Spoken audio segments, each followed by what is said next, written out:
আন্দোলন শেষ হয়েছে, আপনি বোকার স্বর্গে বাস করছেন। আপনি ভুলে যাবেন না, এদেশের মানুষ তাদের অধিকার আদায়ের জন্য একবার দুবার নয়, প্রয়োজনে বারবার রাজপথে নামতে প্রস্তুত রয়েছে। আমরা আর কোনো কোটা প্রথা চাই না। ২৪-এর বিপ্লবের মধ্য দিয়ে বাংলাদেশ থেকে কোটা প্রথা চিরতরে বন্ধ হয়েছে, বন্ধ থাকবে।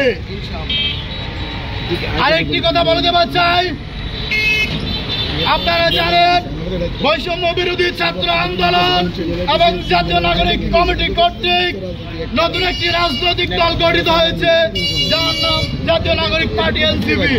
আমরা তাদেরকে স্বাগত জানাই, কিন্তু বৈষম্য বিরোধীর প্রধান সমন্বয়ক নাহিদ ইসলাম ভাই ঘোষণা করেছেন বৈষম্য বিরোধী প্ল্যাটফর্ম কিংবা সমন্বয়ক নামক কোন পরিচিতি বর্তমানে বহন করে না। তবুও আপনারা জানেন সারা বাংলাদেশে জেলা উপজেলা ইউনিয়ন ওয়ার্ড পর্যায়ে বৈষম্য বিরোধী এবং সমন্বয়ক নামক পরিচয় বহন করে এক শ্রেণীর স্বার্থান্বেষী মানুষ তাদের স্বার্থের জন্য কাজ করে যাচ্ছে।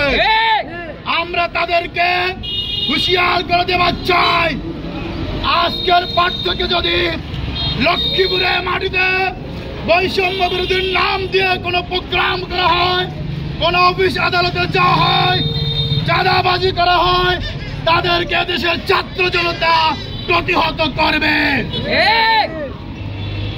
২০২৪ সালের ৩রা আগস্ট আমরা যেদিন বৈষম্য বিরোধী ছাত্র আন্দোলন কমিটি করেছিলাম, সেদিন কমিটিতে নাম দেওয়ার জন্য লোক খুঁজে পাইনি।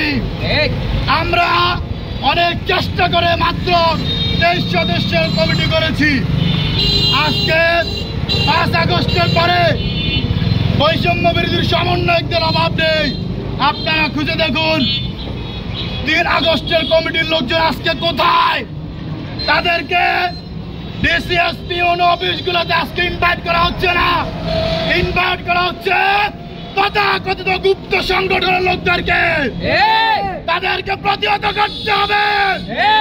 তারা জাতির জন্য কলঙ্ক, তারা বিপ্লবকে ব্যর্থ করার চেষ্টা করে যাচ্ছে।